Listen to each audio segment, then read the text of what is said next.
So last week we made a plan, and the week prior to that, we kind of sorted our projects and we set them up in a way to help us decide on what we want to make and when. But this week we're going to kind of solve a problem that relates to all of that I think many of us have. And that's what stops us from actually following through. And it stops us from deciding on what to pick up and when it's time to even create. And we're going to talk about that in a very fun way.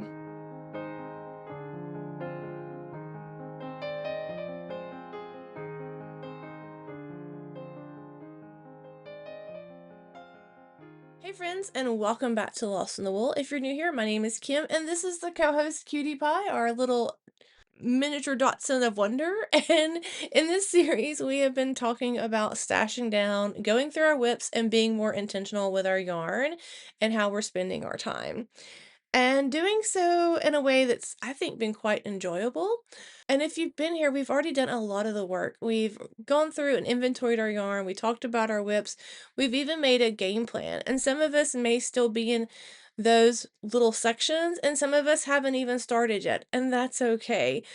We're focusing on progress and not perfection here. And even last week, we turned it into a little bit of a bingo game, and we've added some XP opportunities as well as some way to earn rewards.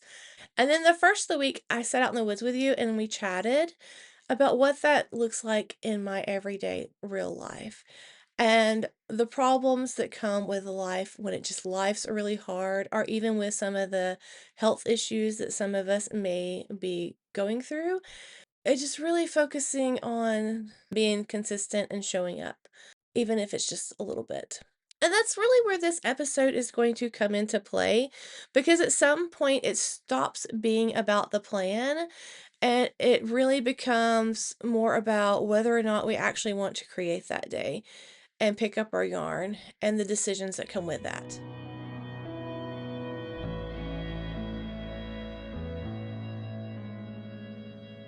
And I don't think many of us struggle with the actual making aspect of our crafts. I think the majority of us struggle with the decision making part. And that kind of decision really weighs on us and it can really slow us down in our creativity. So, what we're doing today is we're removing that step entirely and we're going to be adding some fun aspects to it, not in a structure way and not in a way where we're adding more guidelines to us, but in a way that feels more like play. And it's something that's going to hopefully make you want to keep coming back to your yarn opposed to doom scrolling on the internet.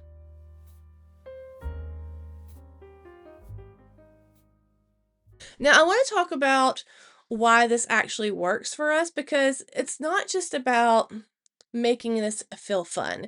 There's a reason our brain responds to this.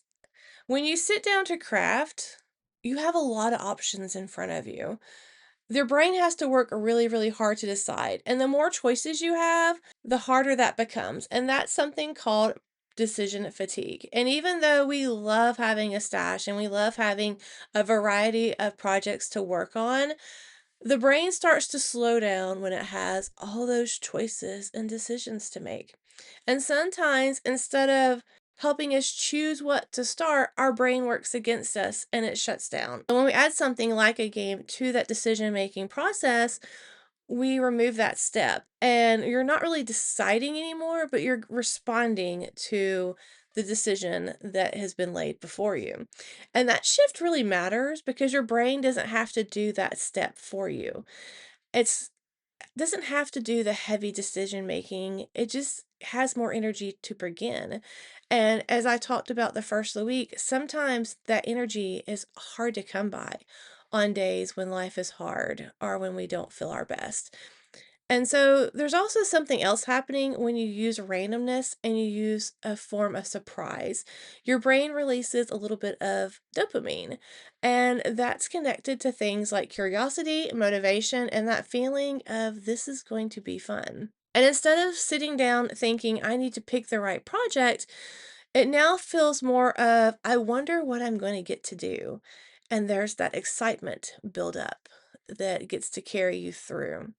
And that small shift can be the difference between not starting at all and picking up something and at least making a few rows. And that's what we're going for, that progression. And once you start, like I talked about the first of the week, it's like your brain just kind of shifts and that rhythm begins to take shape, and then everything else just seems to follow. So this isn't about tricking ourselves, it's about working with your brain. And it's about letting your brain work with you and not against you.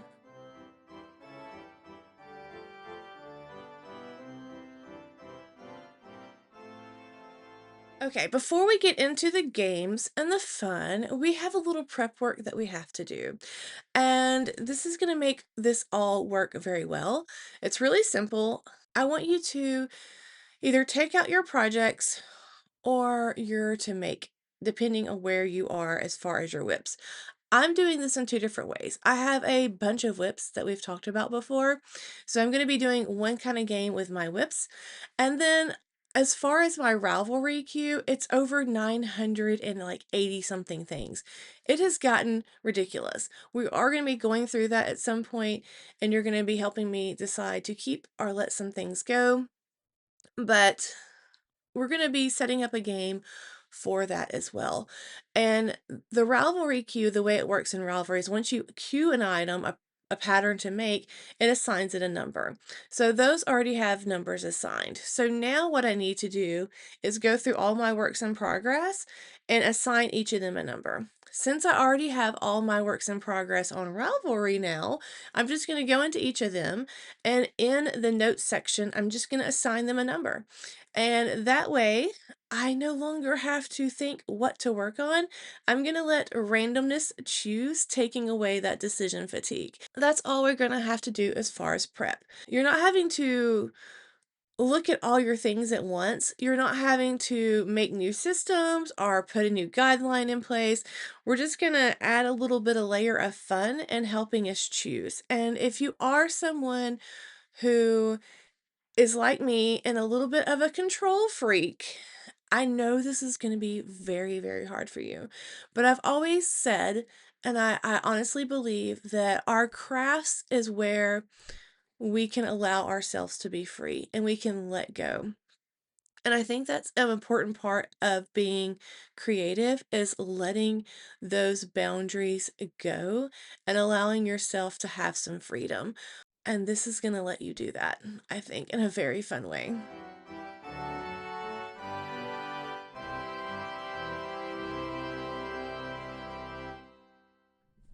All right, Cupa, you gotta go in the chair.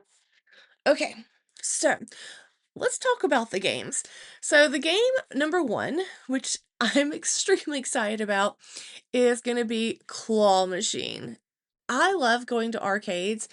When my kids were little, we used to love taking them to arcades. And there's something about the lights and the sounds, it just makes the whole arcade place fun. It is a little loud though as you get older, but there's still excitement when you're in there. And so we're going to start with a game called Claw Machine because it's definitely one of my favorite. And there's going to be two ways that you can do this. Now, one of the ways is I'm actually have this little claw machine. This thing, I got to clean it up some. It's looking pretty rough in there. But this is something that I bought our oldest son for his birthday, or that we bought his for his birthday when he was young. We got it off Amazon. They're still sold on Amazon actually. I didn't know that, but I found their original listing. And I'm going to use this. It already has coins in there. It has the claw. I'm almost like 99.5% sure it works. I just got to stick some batteries, but I just found this while I've been cleaning up and getting ready for donation stuff to our church yard sale. And I have all these little balls that came with the machine or that we have gotten out of random gumballs. And as I've cleaned out things, I keep finding these around the house, and I was trying to figure out a way to utilize these for my knitting and crochet because I like to gamify everything. What I'm going to do is use this system for my insanely large queue on Ravelry. I have counted all of my little balls, and I've taken that number and divided it by 1,000 to get an idea on how many of a number range I need to have in each ball. So then I'm going to write the little number range on a sheet of paper, put them in the balls, put the balls in the claw machine, and when it comes time for me to cast on a new project, we're going to pull out a little ball, we're going to get a number range, and then I'm either going to allow Siri, Google, or you guys help me choose the number in that range. When that number is picked, I will go to Ravelry, and that will be the item that I cast on or crochet on, whatever it is. And that is how I'm going to utilize the claw machine. Now, if you don't have a claw machine, and I get it's kind of a really random thing to have laying around the house, but here we are. All you have to do is take a basket or a box or a bin and put a couple of project bags in there, or even if you're wanting to start a new project and you don't know what to start first, put like a skein of yarn in there or write on a piece of paper kind of what you want in your projects or pattern ideas, and then just stick your hand in there and let your hand be the claw to pull out whatever it is. Or you can get your children involved if you have children and let them pretend like they're the claw, because kids love things like that, and I love to integrate kids in our lives every day. I try to pull my kids into something I'm doing even now with their teenagers because I think that's important. But have them pick out something and let them be the claw. Or if they're boys and they love construction work, let them be the little backhoe that digs up the project for you, and you can work on that one that day. So those are our two claw machines, and I think that it's going to be a fun addition for me. Hello. So this is afternoon and editing me, late afternoon. It's a little after 3. And I was setting everything up, and I realized that my son left batteries in the claw machine, and I got them out, but they were heavily corroded. And so I tried to scrape it as much as I could and put fresh batteries in, but currently the claw is clawed no more.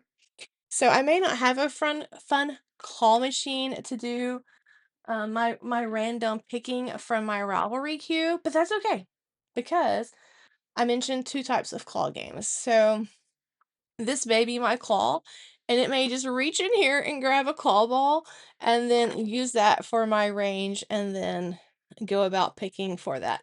I'm not gonna lie, I'm kind of bummed about my claw machine. There's a gnat in here. But I bought that thing in 2013, so I'm kind of impressed it lasts this long. And it's crazy that they're still being sold on Amazon. And it's the exact one that I bought a long time ago. Now, for something similar to the claw machine, there's the pickle jar. And this is a very fun decision-making little game. You can take all your numbers, put them on a piece of paper, tear them into little pieces of paper and fold them up, and then put them in a container like this. This is one of my favorite kind of used containers out here. It's from Aldi, go figure. And put them in there, shake them up, and when it's time for you to sit down and craft, pull one out, and that number is the project that you're going to be working on. And what I love about this is you've kind of already made the decisions beforehand when you assign the number. So from doing the claw machine or even the pickle jar method, you're really eliminating that decision, that in the moment decision from your brain. And it's just going to allow you to have more of a creative outlet. And if you did bingo last week, you can either take your bingo card or print off another one and cut pieces of that box up, those squares, and put those in your pickle jar, and you can shake them up, and then that might be a fun way to also work on your bingo card as you pull different things. Game 3. This one, I really love how this worked out in this series and that this fell on what's going to be coming out on Good Friday, because this one deals with Easter eggs. You know I have to have a fun game that matches the season. So instead of using a jar, we're going to use Easter eggs. And you're going to put your number in each one of them, and or your number range, whichever you're doing. And you can just kind of have them in a little bowl, open one up. You can even put in your squares from your bingo card, and then you get a surprise of what to work on that day. And I don't know about y'all, but there's just something about opening something and it revealing something that adds a different aspect, especially if you can't see in them. I think it goes back to our love of blind bags as human beings. Like there's that whole surprise aspect that really releases all that dopamine. And so that's why this one is a classic game that we all enjoy. And another great thing about these are Easter eggs are about to be super cheap, y'all, because Easter is Sunday.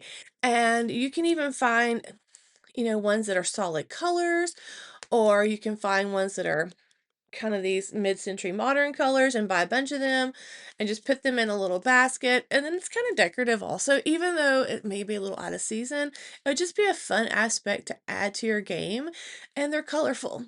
And as crafters, we tend to like colorful.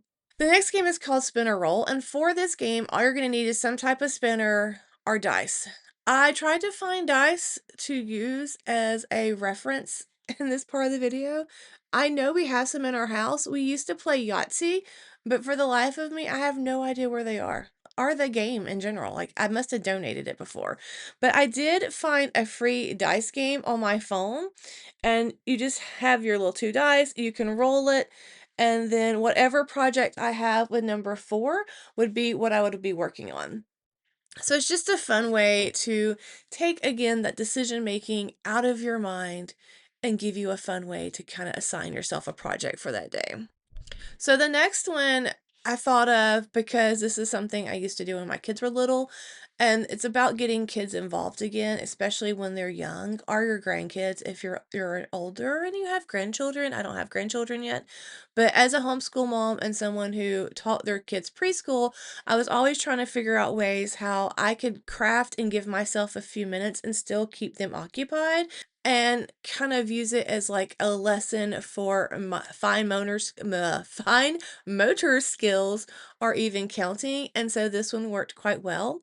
And I would buy those red, we call them red solo cups here in the United States, but it's just those solid looking colored cups.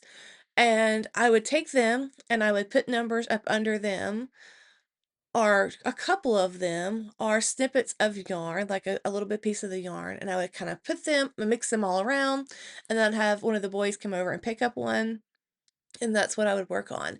And I would tell them while I'm working on my project, I wanted them to count all the cups or try to stack the tallest tower, where you just kind of stack, like make them in like a pyramid.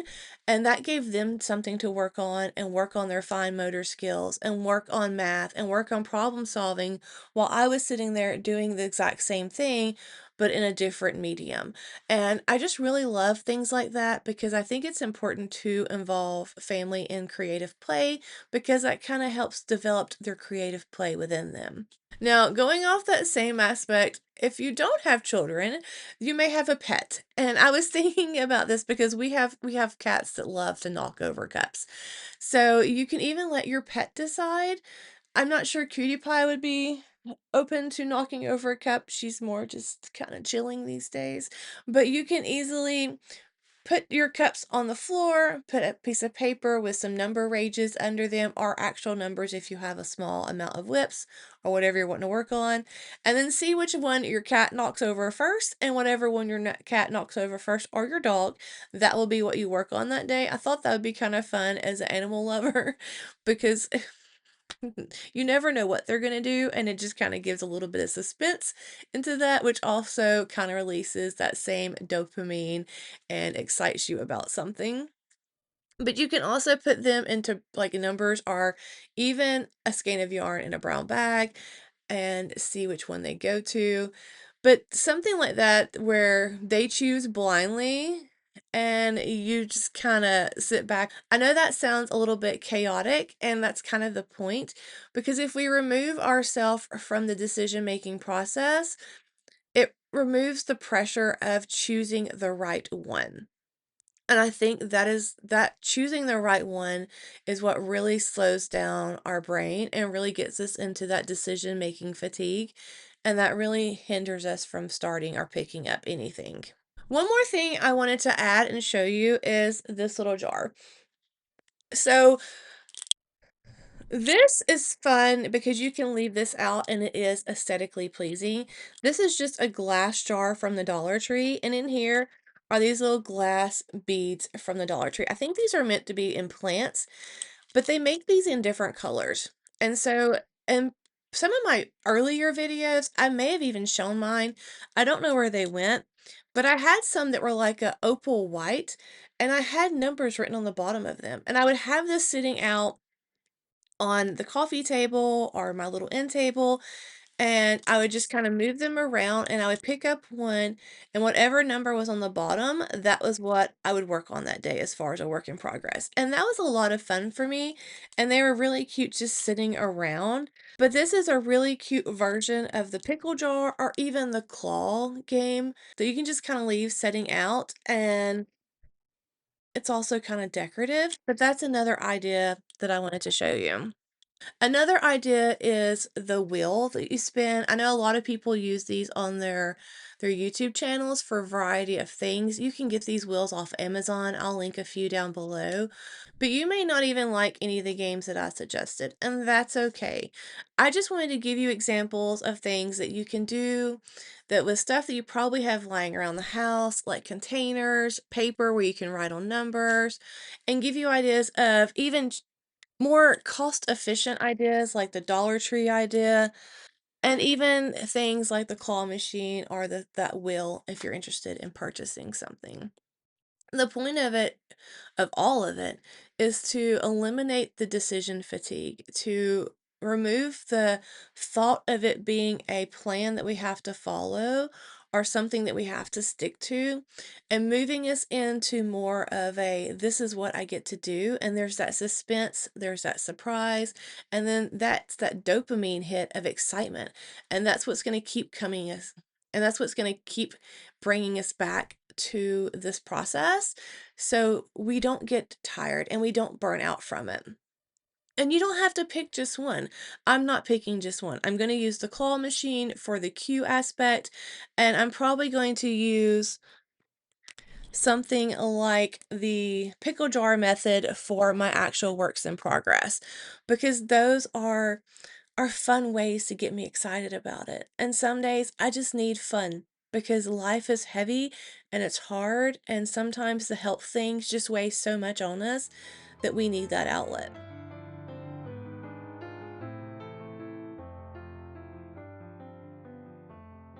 Now, I know a lot of you really loved the XP game from last week, so I want to build and expand on that.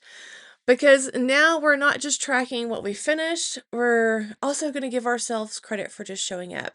So some of these things are going to be like trying a new game, using a yarn that you may forgot about, or even working on that project that's been sitting over there in the corner that may have got some dust on the bag and that we've been avoiding. Because all of that's going to count. And that's how we're going to earn some bonus XP. Now, there's going to be a printable because I love printables and I think you are enjoying the printables as well.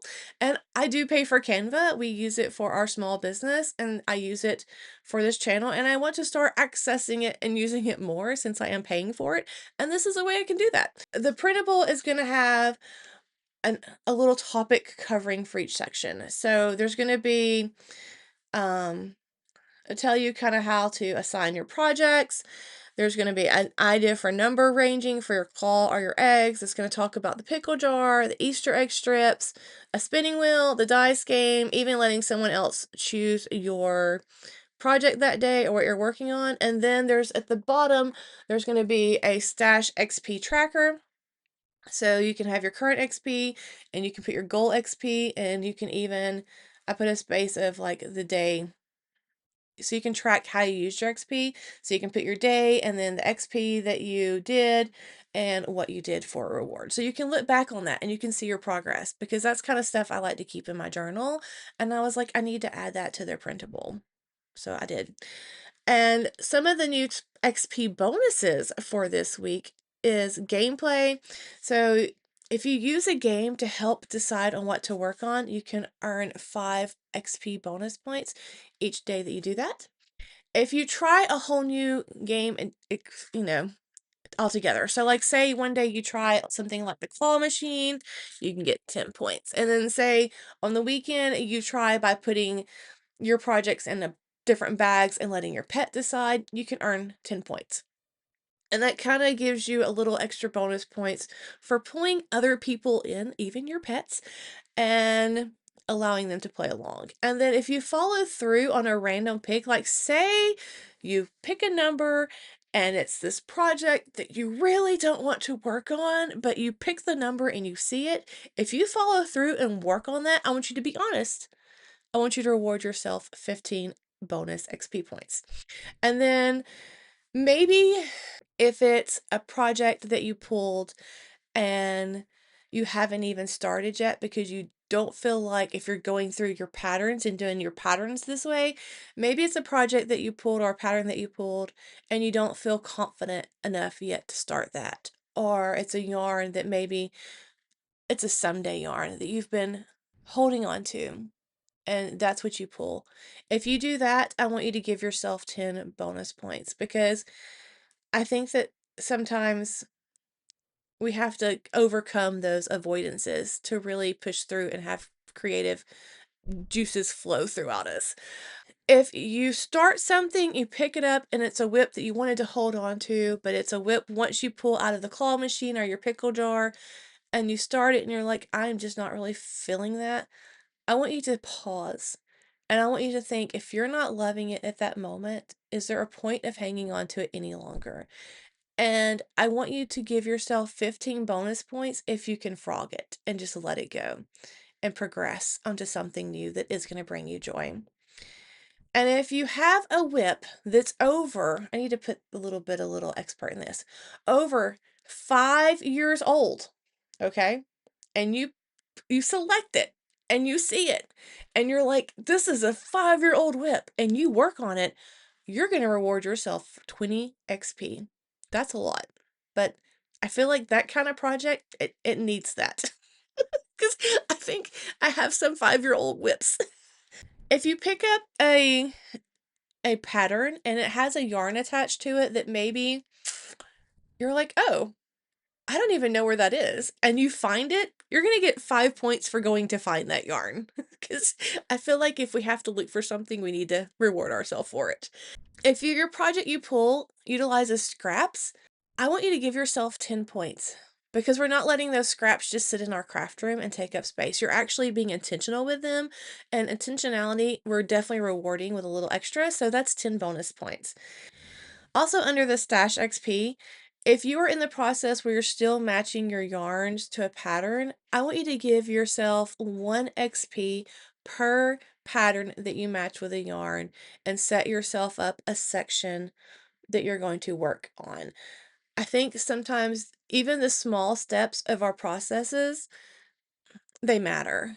And sometimes it's just making us sit down and do those. And this is a way you can reward yourself for doing that. So there's also a fun XP section. So 5 points made for something just for fun. Example of this would be, there is all these little um, random acts of kindness groups on Facebook and patterns, and it's just these little quick little makes out of scrap yarn, and you make it and you put in a little Ziploc baggie and you can print off something saying, hey, if you find this, share a photo, and like if you have a channel, tag your channel or tag your Instagram. And it's just a fun way to kind of spread some kindness in the world and also get some work done, earn some XP, and get some yarn out of the house. So that's a little fun aspect that you can do. So as far as fun XP, there's a couple here that I wanted to add in. So 5 points for making something just for fun. So an idea for me for this is a random act of kindness. These are fun little things that you can do and put out in the world and spread your joy. They take very few yards of yarn. It's a great way to utilize your scraps. There's all kind of Facebook groups dedicated to this. If you have a channel, or if you have Instagram or TikTok, make these. Put a piece of paper that says, if you find this, post a picture on social media and tag your handle. And then that's also a great way just to spread, your social media. But it allows you to not only use some of your stash, you get to earn some bonus points that way, and you're spreading kindness, and you're just getting yarn out and you're stashing down. So it's very much a win. So I thought about like 5 points per those that you do, because I think spreading that joy is very, very important out in the community. And random acts of kindness, like just that just fills your cup just as much as the other person. Another fun XP is if you're coming to a project, if you pick a project that maybe has more than one color, I want you to lay a variety of colors out in front of you. And I want you to assign each one of those colors a number, and then let a random number generator pick those numbers. And then follow through with that random project and see how it allows your creativity to kind of come out.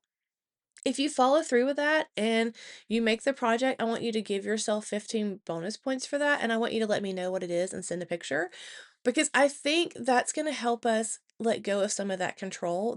I've done that in the past. When I've always been a control freak, and that's something that God is working on me, is letting go. And so on many of my projects, like my shawlography, that's kind of how that random burst of color came to be. I was looking at De Mortes, and I was picking colors from the Carnival and laying them out. And to help decide on which colors to choose, I just kind of let random numbers choose it. And I let them go in certain areas of that shawl. And it's this burst of color fun, and it's so out of my wheelhouse. But I love that shawl so much. Like, I had so much fun knitting that shawl. And when I wear it, I get all these compliments because it's just this joyful burst of color, and it just brings smiles. But that helped me kind of eliminate some of my decision making, and it was just fun, and fun's good. Chaos XP for this would be like letting someone else choose or letting your pet choose. So for those projects, you can give yourself 10 bonus points per project. And then there's a community XP. And this kind of is if you're doing this kind of thing on your channel. I know Shannon from Another Yarn is doing this, and she talked about it in a couple of her videos. Thank you for tagging me. And I'm going to be doing this aspect so I can use this kind of XP as well. But if you share a game that you create on your social media, I can give myself 5 bonus points for that for the week. I'm just going to give myself 5. Technically, I could do 5 per game, but I'm okay with just 5. If you posted your setup in the Discord channel or on the community tab, you can give yourself 10 bonus points, but it needs to be my Discord channel or my community tab. Just saying. I need to see those. And if you encourage someone else, this is very big. If you see someone post these in our community of Discord or on our community tab, give yourself 15 XP bonus points if you take the time to interact with them and tell them what amazing job they did. Because I want to foster community, and that's just not community within myself. I want to foster community with you, with each other. That's how we build community. That's how we make the world a better place. And that's how we make all of this fun and worth it.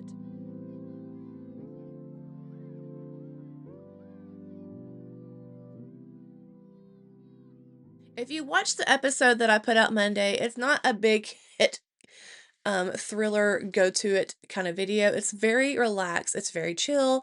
We're literally sitting out in the woods, and I am talking about my process of going through this whole thing and the emotions and the weighing of the world and the weighing of health issues and how that can slow us down. And you may have been feeling the same things. You may have been feeling stuck or behind. And so that's your kind of reset point. This week is going to be your reset point. You don't have to catch up. It's not about catching up. You can start this wherever you are in your process. Even if you haven't really gone through your WIPs, just go ahead and number them and pick out one of these games. And as you come to it, let the decision then take place. Do I need to frog this? If so, award yourself bonus points. If this is something that's been sitting here for 5 years, do I need to work on this? Do I even want to work on this? If yes, award yourself those bonus points.